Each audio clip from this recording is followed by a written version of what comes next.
Саламатсыздарбы, урматтуу телекөрүүчүлөр?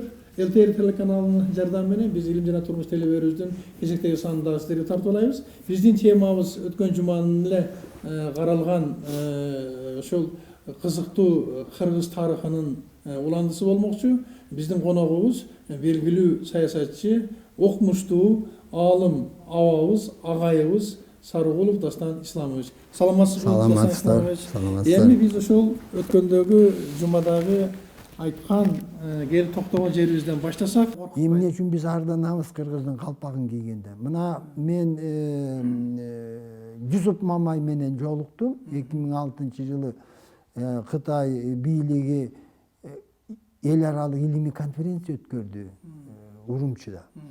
Ошол жерде 12 мамлекеттен окумуштуулар чакырып, Кыргызстандан 35 адам чакырылды. Кайсы темада болду конференция? Манас эпосы. Ошондо бизден 35 адам чакырылыптыр. Жол киресин, жатакана, тамак ашын баары тигилер Кытай көтөрүп. Анан мен Пекинден келген ошо мансаптуу адамга суроо берип калдым. Кытайда 160 миң кыргыз жашайт. Кытай эли 1,5 миллиард. Эмне Манаска ушунча көңүл буруп 18 миллион доллар бюджет менен конференция өткөрүп атасыз дебедимби? Эми башка иштери канчалардын баягы пантеондорду курганда. Анан ана киши айтып атпайбы? Биз дейт өз тарыхыбызды так билебиз дейт. Биздин доордон мурда кайсы падыша кайсы жылы төрөлүп, кайсы жылы көз өткөн, кай жерге коюлган, канча бала болгон баары жазылган дейт. Архивде. Бирок дейт, биз силерге окшоп дейт, түпкү бабабызды дейт, дүйнөдө теңдешсиз эпос кыла алган жокпуз дейт. Анан кантип биз сизди сыйлабайбыз, эми кыргызды сыйлабайбыз дейт. Кантип дейт. Мен ошону уккандан кийин ойлодум, биз деги эле ким болуп калганбыз я? Анан ошондо Жусуп Мамайга жолуксам, анда мен чепкен, күрмө, калпак, кемер кур менен баргам. Кашкар шаарында алар тиги эменин күнбөз ошол жерде экен да. Махмуд Кашкарин. Анан кийин барасызбы дегенде кантип барбайсың? Анан бардым да. Машинеден чыгып ошол жерге барганча көчөдө элдин баары токтоп, элдин баары суктанып, бу ким келди? Кыргыз келди деп турбадыбы? Мен таң калдым, айланайын. Ушундай алар баалайт экен да кыргызды. Жусуп Мамай айтпадыбы? Менин калпакчан көрүп алып, кийимчен абдан ыраазы болуп, минтип айт. Каныкей апабыз деди. Манас бабабыз 40 чоросуна ак калпак кийгизип атып, минтип айткан экен дейт. Ак калпактын үстү ак мөңгүлүү ала тоонун элеси. Ак калпактын кыры ала тоону мекен кылып, ошол жерде байырлап жашаган кыргыз элинин белгиси. Экөө тең ыйык. Башыңардан кетпесин. Башыңардан кетсе, башыңар менен кошо кетсин деген экен. Мына кыргыз баш кийимди жерге койбойт. Аттабайт. Баш кийимден аттабайт. Баш кийимди бөлөк бөлөгө бербейт. Баш кийимди дайымата өйдө коет. Жанагынын баарын биз унутканбыз. А бирок элде калган. Баш кийимди жерге койбо. Баш кийимди бирөөгө бербе. Баш кийимден аттаба. Баш кийимди өйдө бийик кой деген, туурабы? Себеби ак калпак ак мөңгүлүү ала тоо мекенибиздин туюндурат. Калпактын кыры ошону мекендеген кыргыз элин туюндурат. Ошон үчүн мекен дагы, эл дагы, ар бир адам да башынан өйдө турат. Эмне деген философия, эмне деген ой? Эмне үчүн биз бүгүн ак калпакты туш келди белек кылып бере беребиз? Эмне үчүн ак калпакты кийгенден арданабыз? Эмне үчүн жалаң жамандыкта гана биз киебиз? Эмне деген тукулжуроо, эмне деген деградация, эмне деген сыйлабастык. Тиги жакта Далай-лама баш болуп, тиги король суктанып жанагы Сауд Арабиядагы жыйында бул эмнеден жасалат баш кийим дейт. Анан биз кийип көрсөк болобу, уруксатпы дейт. Аялдар кийеби деп абдан кызыгып сурап атат да. Анан мен айттым, бөлөк бирөөгө берилбейт дедим. Бөлөк бирөө кийилбейт. Кыргыздын өзүнө гана өзүбүздүн мекенибиз, өзүбүздүн элибиздин белгиси, ыйыктыгы дедим да. Анан таң калып, сиз менен сүрөткө түшсөк болобу деп. Мына бөлөк элдер баалаган ак калпакты биз баалайбызбы бүгүн? Жок. Бул мындайча айтканда Biz özümüzdün narkыбыздан биротолу баш тарттык дегенди туюндуруп атпайбы? Ошондуктан мындай катаклизмдер Ошондуктан бүгүн эмне болуп жалчыбай атат? атабыз. Балдар эмне зордук болуп атат? Кыздар зордукталып атат. Аял заттарга кандай акмак мамиле, айванчылык кылып атабыз. Биз качан токтотобуз ушунун баарын? Качан биз өзүбүздүн акылыбызга келебиз биз? Ушундай доор келди. Бүгүн биз эгерде мындай сурооду өзүбүзгө бербесек, ага жооп издебесек, биз жок болуу жолу менен кетип баратабыз. Мамлекетибиздин эң чоң маселеси ушул болуш керек. Мына 2006-жылы баш мыйзам кабыл алынат деп иш чара жүрдү да. Анан мен тиги почтаны карап отурсам, кат. Ардагер, орус, кемпир, Татьяна Журавкина. Киршолтто жашайт экен. Ошол жазыптыр. Силер азыр баш мыйзамды жаңы жазабыз деп атасыңар. Менин сунушум баш мыйзамдын башына минтип жазгыла. Кыргыз рухий дүйнөнү өлүк дүйнөнөн бийик койгон эл деп жазыптыр. Анан мен дароо таң алдым. Чакырып 2-3 күндөн кийин машина жиберип алдырдым. Окумуштуу киши экен өзү. Жок, ардагер экен, 70ке келип калган бою кичекей орус кемпир экен. Бир жоолукка чоң китепти ороп алыптыр. Анан мен айттым, сиз эмне үчүн мындай кылып жазып атасыз? Сунуш кылып атасыз. Биз эмненин негизинде ошентип жазышыбыз керек. Бунун негизи кандай десем айтып атпайбы, жоолукту ачып. Биздин ыйык китепте дейт, минтип жазылган дейт. Адам заатты акыр замандан Манас элинин урпагы сактап калат деп биздин китепте жазылган дейт. Биздин китепте Библияны айтып. Библияны айтып атат да. Анан айтып атат, силер билбейсиңер кимсиңер дейт. Адам заат бузулуп бир буту акыр заманга салаңдап калганда силерди жараткан бузулбасын деп кокту болотто обочорок алыс сактап келатат дейт. Дал ошондой учур келгенде кыргыздар адам зааты сактап каласыңар, ошон үчүн баш мыйзамыңарга жазгыла дейт жанагындайды. Аны эч ким укпайт да. Жазбайт да. Карбаевпы. Бирок ошону орус бөлөк улуту баалап атпайбы? Кемпир айтып атат, дейм мен жанагы китепти сүрөткө тартып алган. Эми иш көп. Анан ал убакта катчымын да мен. Иш көп. Анан көңүл бурбай калыптырмын. Бир жылдан кийин митинг. Айтпаңыз кетсин тиги деп атат.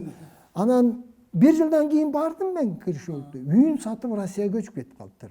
Ошо китепти тарта албай калдым да. Бирок карабайсызбы, бөлөк улутунун өкүлү кыргызга кандай баа берип атат?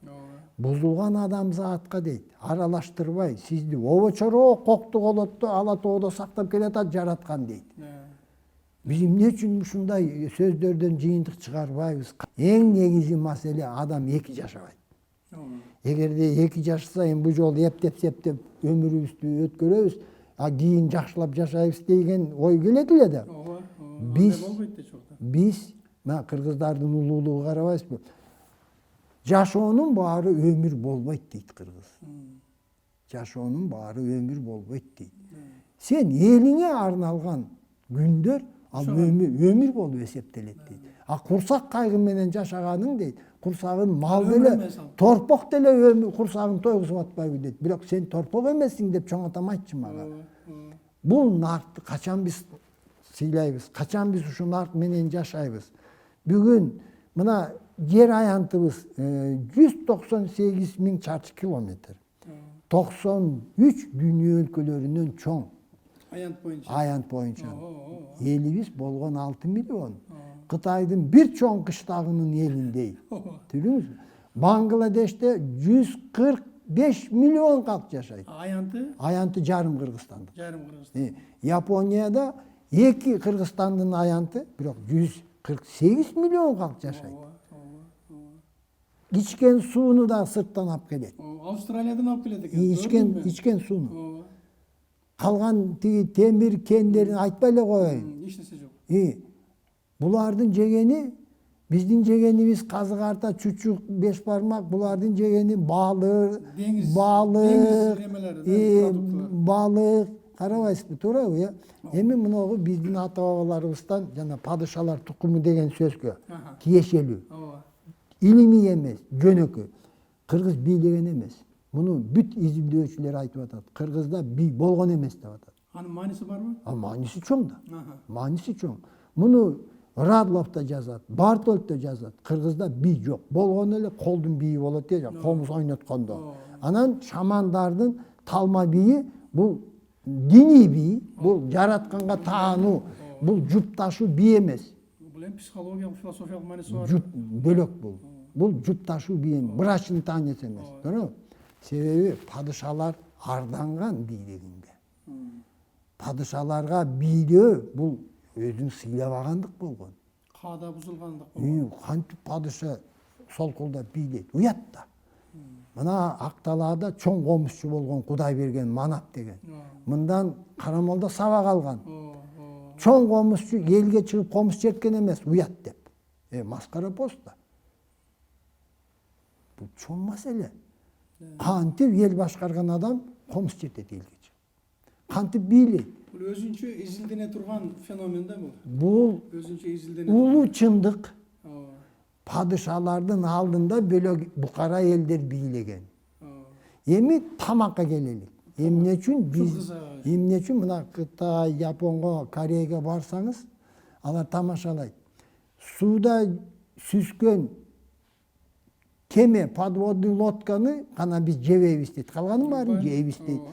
Асманда учкан самолетту гана жебейбиз, калганын баарын жейбиз дейт. Туурабы? Бака жейт, жылан жейт. Туурабы? Курт кумурска жейт. Эмне үчүн? Себеби булардын тарыхында талай ачарчылык болгон. Жан сактап калуу үчүн булар ошолорду жеп, ошонун жолун тапкан. Биздин бабаларыбыз атам замандан бери элдерди башкарып, сүт, каймак, сары май, беш бармак, айран, казы, чучук, бозо, бирок эч качан курт кумурска, мына балыкты. Мен бала кезимде балык көп болчу. Жылкыларды бир жерден бир жерге көчүп айдап баратканда эле балыктардын үстүнө эле калкып чыгып калчу да. Анан биз жейлик десек чоң атам айтчу. Ал суудун ээ, суудун курту, суудун ээси дечи. Мен чоң атам мага айтчу. Суудун куртун кантип жейсиң дечи. Анан баягы иттерге, дөбөттөргө берчүбүз. Көрсө азыркы форель менен маринканы берген экенбиз. Дефицит. Эми ушул жерден жыйынтык чыгарсак болот да. Кыргыз балыкты жеген эмес. Чочкону жеген эмес. Чочкону жеген эмес. Чочкон мындай да, мына жерде дөбө мүзөлөрдө койдун сөөгү, уйдун сөөгү, жылкынын сөөгү. Кыштактарда, байыркы кыштактарда калдыктарында ошол жаныбарлардын гана сөөгү, чочконуку жок. Бул биздин доордон 4000 жыл мурда.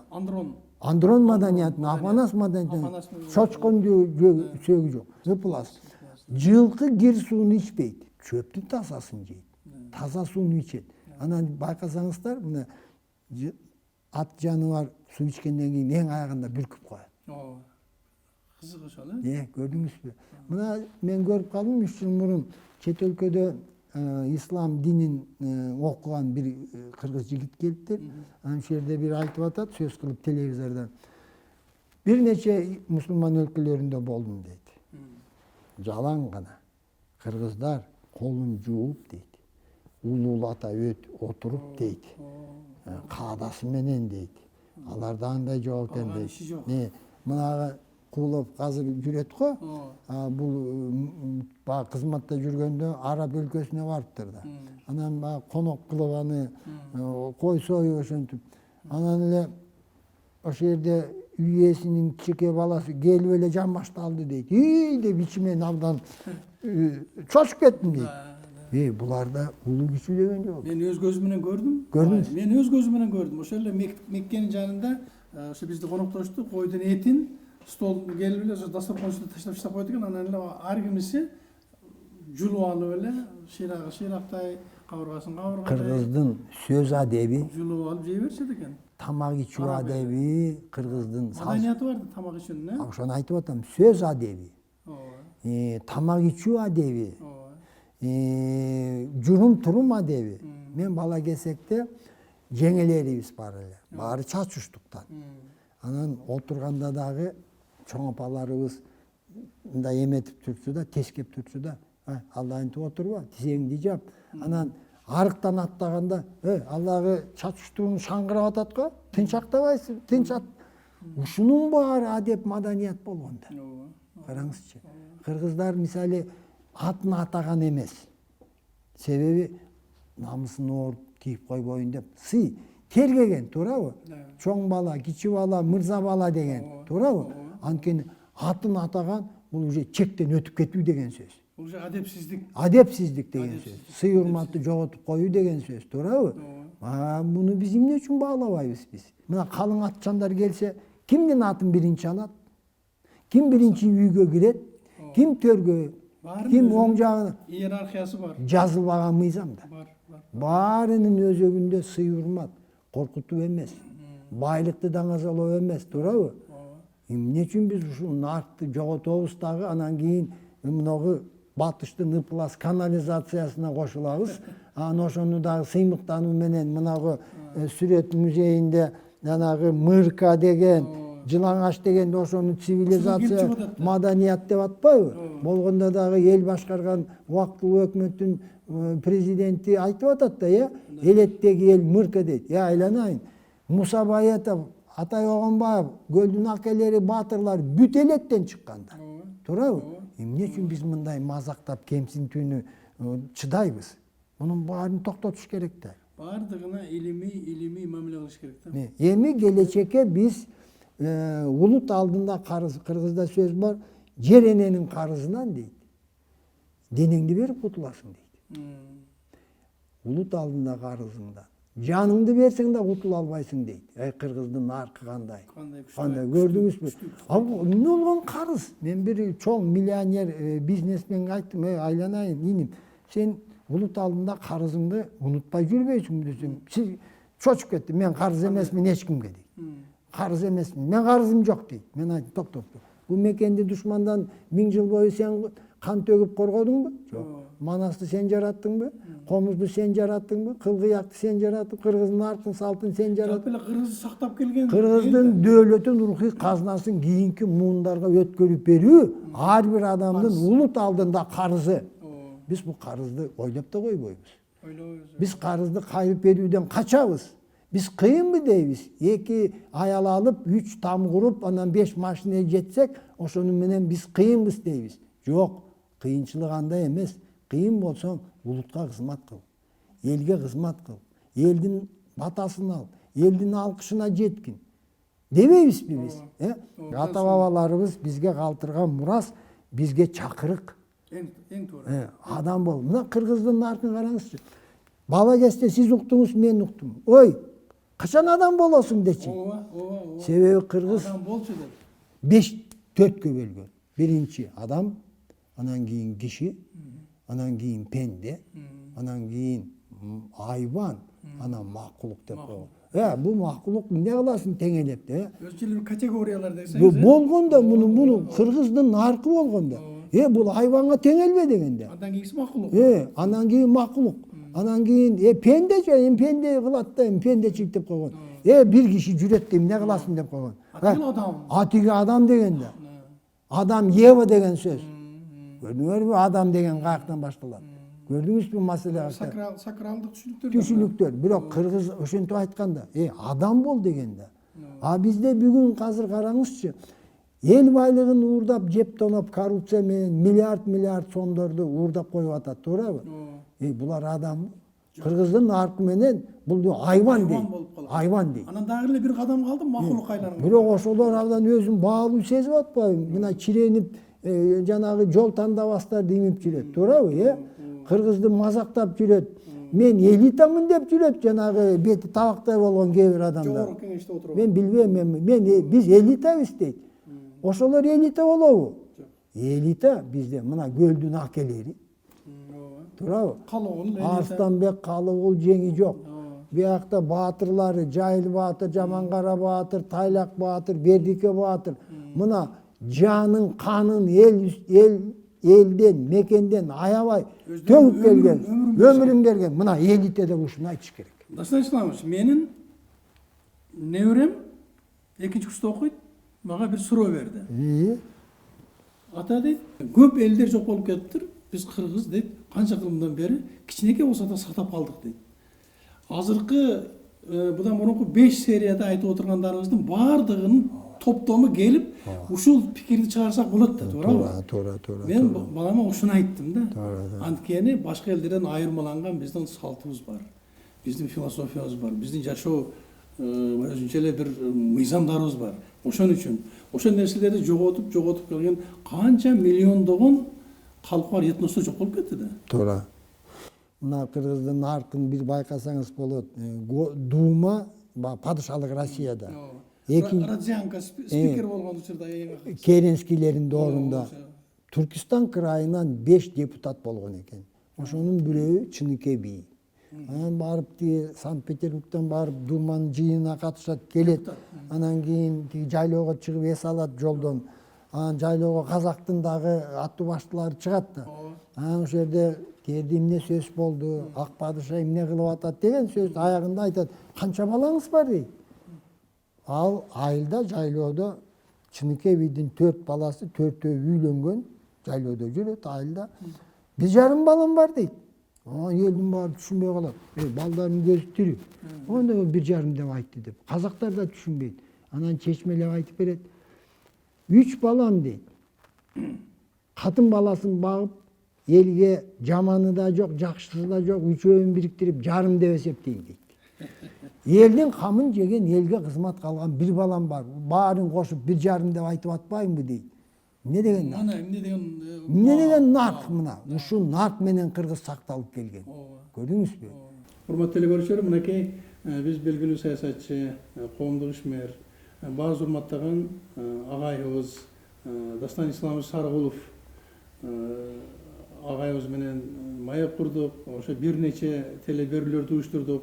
Мен ойлойм, бул Кыргызстануу, кыргыздын каада салты, кыргыздын феномени жалпы эле бул түгөнбөгөн илим, бул учу кыйыры түгөнбөгөн кенч. Башка маселе биз анын кадырына жетип, биз аны баалап, мына бүгүнкү дүйнө чакырыктарына туура келе турган өзүбүздүн бир чоң байлык кенчибиз бар экен да. Ошону сезе алабызбы? Ошону биле алабызбы? Менимче ушу биздин улуу инсаныбыз ушул 5-6 ушу блоктон турган серияда ушуну тим эле ачык айкын даана сонун кылып көрсөттү. Мен ойлойм, Дастан Исламович, биздин жолугушубуз дагы улансын. Биз сизден суранабыз, буйрсун. Ал эми сиздер, урматтуу телекөрүүчүлөр, ушуну менен биздин илим жана турмуш телеберүүбүздүн кезектеги санын сиздерге тартууладык. Эфирден жолукканча саламатта болуңуздар.